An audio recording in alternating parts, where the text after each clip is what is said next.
Okay, let's flip it over to the 49ers while we're on this topic of the Cowboys and the 49ers. They also would like to seize everything. Here's Kyle Shanahan from earlier in the week on the biggest challenge of facing a very good Dallas Cowboys team. Just how their pass rush, how fast they play. I mean, Dan Quinn is as good as anyone at the D-line, and it's also just in general. I mean, I think one of the biggest tests for every team in the NFL is how much better you get each game, because the lack of practice and stuff that big people get in the off season compared to what it takes to be ready, it's just not enough. And no one's ever there in week one, especially up front. I mean, run blocking, pass blocking, you need a lot more reps of that to get better as a unit. And that's why it's so important that in these games, the more games you can stay healthy and the more games you can play together, usually you get better throughout the year. It's a point that we alluded to earlier. Their offensive line is better now than it was week one. The 49ers offensive line, very good. Just like other teams that have, oh, look at what Christian McCaffrey is doing. Oh, look at what Brock Purdy is doing. Oh, look at what Deebo Samuel can do. You very rarely mention, hey, the offensive line is putting all the defenders on their asses. But we saw it. I don't know if you've seen the clip that's going around of the play from Monday night where it was just a four-man rush from the Seahawks against the Giants. And Daniel Jones was instantly surrounded by Seahawks with just four of them rushing.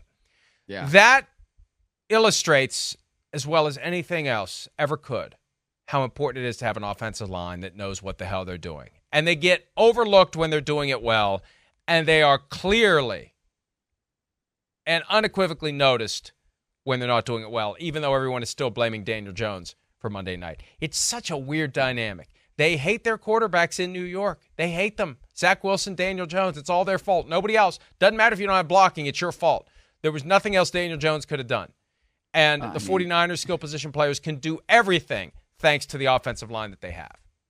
It's true. I mean, that's whenever you get 11 sacks in a game, and I know only 10 of them were on Daniel Jones, that's an institutional failure, right? I mean, that's not just on the quarterback. Of course not. That's on the head coach. That's on the offensive coordinator. That's on the offensive line coach. That's on the tight ends coach. It's on the offensive lineman. It's on it's on literally everybody when you get that many sacks. So yeah, that's one thing. But Mike, I like to say that Trent Williams, the left tackle for the San Francisco 49ers, is basically like an extra skill position player because of how good he is. And he's one of the few guys in the league that really can kind of slow down the Micah Parsons of the world, right? The DeMarcus Lawrences of the world. And he's done it very well in the last couple of times that the 49ers have played the Dallas Cowboys. If you look at the playoffs, Micah Parsons in the last two games, right? He has only had like one QB hit and one tackle for loss in a total of 124 snaps in those two games.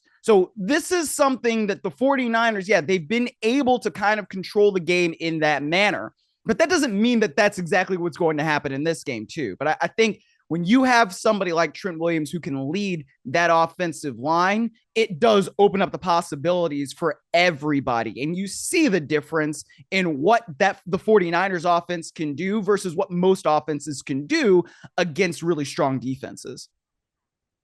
And you're right about Trent Williams, but I don't want to take anything away from the other guys, because the reality is, if Trent Williams was all they had, they just avoid him. Just put Micah Parsons away from him. Put DeMarcus Lawrence away from him. Just put the worst pass rusher on Trent Williams and let the others go feast on the rest of the offensive line. They're great wall to wall. Williams is the guy who's the Hall of Famer. He's the guy who can get away with punching someone in the face and not get ejected, right? That's how important he is to the offense. But I mean, he clearly did punch the guy in the face. I mean, what the hell? I mean, what are they watching at 345 Park Avenue during the games? He punched the guy in the face. So anyway, there may be more like that on Sunday night between the Cowboys and the 49ers. Hi, it's Mike Florio. Thanks for watching PFT on YouTube. Hit subscribe for the latest news and analysis from Pro Football Talk.